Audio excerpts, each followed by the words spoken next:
Bienvenue à tous les amis, j'ai envie de vous dévoiler un trésor. Comment tu peux devenir riche, en bonne santé, heureux et être proche de Dieu en un seul coup, en quelques minutes. Alors tout simplement, vous avez tous compris peut-être, il s'agit ici de la honte. Tu as reçu une honte en public et tu as fermé ta bouche aussi en public. Je ne te raconte pas ce qui va t'arriver en bien si tu te tais et aussi dans l'autre sens, si tu ne te tais pas. Qu'est-ce que tu peux perdre? On va te dévoiler en secours. Deuxième cas les amis, tu n'es pas en public. Tu es tout seul à la maison, merci mon Dieu. Il n'y a personne sauf toi et ta femme. Mais le problème, c'est que tu as un grand macho. Tu prends la mouche à chaque mot qui va contre toi. Ta femme, elle te dit, tu peux descendre la poubelle, s'il te plaît. Dépêche-toi maintenant d'ici. J'en ai marre de cette mauvaise odeur.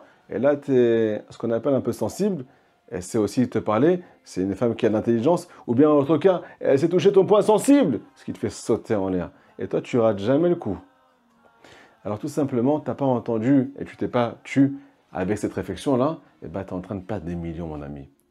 Troisième cas, c'est le cas le plus important à mes yeux, les amis, c'est le fait d'avoir honte de soi-même. Tu as fait une très grande faute et tu as plein de pensées négatives qui t'attaquent toute la journée, parfois pendant des semaines. Des fois, c'est trop fort. On est trop descendu, chas v'shalom. Ou bien les gens qui n'ont aucune estime d'eux-mêmes, malheureusement.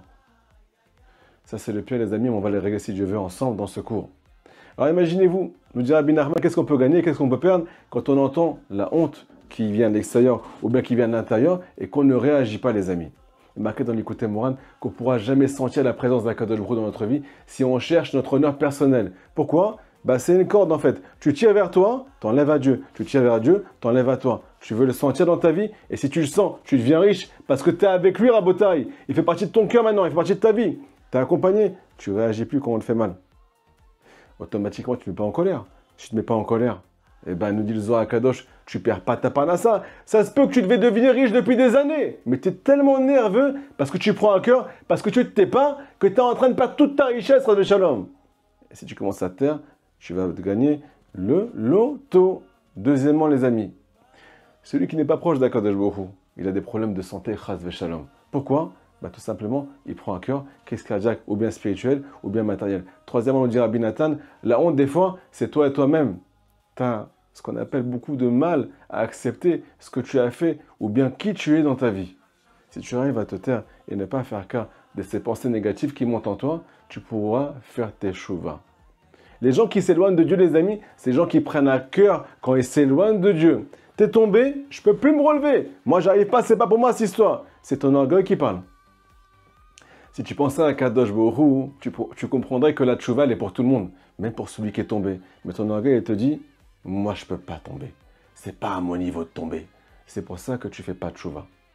Donc, nous dit Rabbi Nachman, celui qui, ce qu'on appelle, entend sa honte personnelle, ou bien celle qui est à l'extérieur, il va être zoché du Kvod Elohim. Hachem va faire partie de sa vie. Il va goûter à la richesse matérielle, spirituelle. Il va goûter à la présence de Dieu, le Gan Eden dans sa vie. Troisièmement, le plus important, les amis,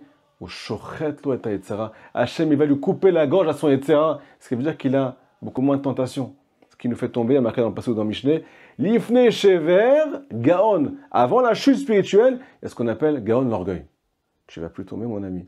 Parce que maintenant, tu es avec Akadosh Baruch Hu. On n'a plus besoin de te descendre ton nez dans ta vie. Parce que tu sais très bien quel est ton niveau. Tu arrives à te taire quand on fait une réflexion, c'est pas grave. Je ne suis pas le maître du monde. C'est Hachem le maître du monde. Nous dit Rabbi Nachman de Breslev, celui qui est Omed Bechal Ameler, celui qui est vraiment proche de Dieu. Alors, imaginez-vous, quelqu'un rentre dans le palais du roi. Il n'y a personne autour de lui. Il n'y a que lui et Akadosh Baruch Hu. Et d'un coup, il entend un cri énorme. Une boucha. On vient faire honte à quelqu'un dans cette pièce. S'il croit que c'est pour lui, ça veut dire qu'il n'est pas avec le roi. Ça veut dire qu'il n'est pas annulé dans son cœur avec le roi. Mais s'il croit que c'est pour le roi, ça veut dire qu'il n'existe pas. Donc celui qui est vraiment proche d'Akadosh Baruch Hu, les amis, il sent pas qu'on lui parle à lui-même. Écoutez cette histoire qui est tellement forte. Est-ce que vous savez comment est né Rabbi Aaron Mikarlin? Ce Rav-là, c'est un des plus grands élèves du Maggid Mizrich. Il a fait ce qu'on appelle plus de 80 000 balais de Tchouva dans ce monde. Il a amené plus de 80 000 juifs à la Tchouva. Comment il est né, les amis? Tout simplement, l'histoire elle commence la veille de Yom Kippour. Son papa, Rabbi Yaakov, c'était un tzaddik nistar. Il a commencé à faire l'office, c'est le chamage de la synagogue. Qu'est-ce qui s'est passé? Il a mis un peu de temps à faire la prière. À la fin de la prière, ou bien presque à la fin de la prière, il y a quelqu'un qui s'est levé et qui lui a mis comme ça 2 claques dans la figure, devant tout le monde. Il n'a pas réagi. Il a continué la prière. Après Kippour, Il y a un riche qui vient le voir. Il lui dit, je suis prêt à donner tout mon argent, tout l'or du monde, juste vends-moi ton mérite. Qu'est-ce qu'il a répondu à Rabbi Yaakov? On m'a pas tapé, on m'a rien fait, je sais pas de quoi tu parles. Dans le ciel, ça fait tellement de bruit, les amis, qu'on lui a envoyé Rabbi Aaron Mikarlin, qui est parti à 36 ans de ce monde. Ce juif, Rabbi Aaron Mikarlin, il a fait plus de 80 000 balais de chouva. Il a ramené tout le Ham Israël à Kadosh Baruch Hu. Pourquoi? Parce qu'il a cherché l'honneur d'Hachem dans sa vie. Il ne cherchait pas son honneur. Automatiquement, tu peux ramener tous les enfants d'Hachem dans ta vie. À qui? À leur source. Parce que tu n'es pas en train de t'occuper de ton propre honneur. Les amis, il a marqué dans la paracha que Aaron à Cohen, il a une honte pas possible. Aaron à Cohen, ce n'était pas l'auteur du Vaudor, mais entre guillemets, c'est passé par lui. Donc il devait ce qu'on appelle ramener une réparation. Et là, Kadosh Baruch Hu, il dit devant toute l'assemblée d'Israël. On est en train de la Kimet Mishkan. C'est le jour où la lumière du Mashiach descend dans le Ham Israël pour l'éternité. Le premier jour où la présence d'Hachem va descendre dans ce monde. Le 8e jour, on dit à Aaron, viens ramener un korban. C'est quoi ce korban-là? C'est un veau. Et là, il a très très honte. Parce que tout le monde maintenant, il est au courant qu'il a fait une erreur dans sa vie. C'est le grand de la génération. Imaginez-vous, on prend le plus grand de la génération aujourd'hui. On vient de dévoiler dans tout Internet, sur tous les réseaux, devant le monde entier. Tu peux ramener un petit veau, s'il te plaît, pour réparer ce que tu as fait, qui était inadmissible aux yeux de Dieu. Aaron Cohen, il a tellement honte qu'il a du mal à se rapprocher et à faire la volonté d'Hachem. Qu'est-ce qu'il lui dit, Moshe? Lama tabosh, pourquoi tu as honte? Les karnifrata, c'est pour ça que tu as été choisi. Tu as été choisi pour devenir le Kohen Gadol. Alors le Harizal et Noam Elimelech, ils nous disent quelque chose de magnifique, les amis. Il faut couper cette phrase en deux.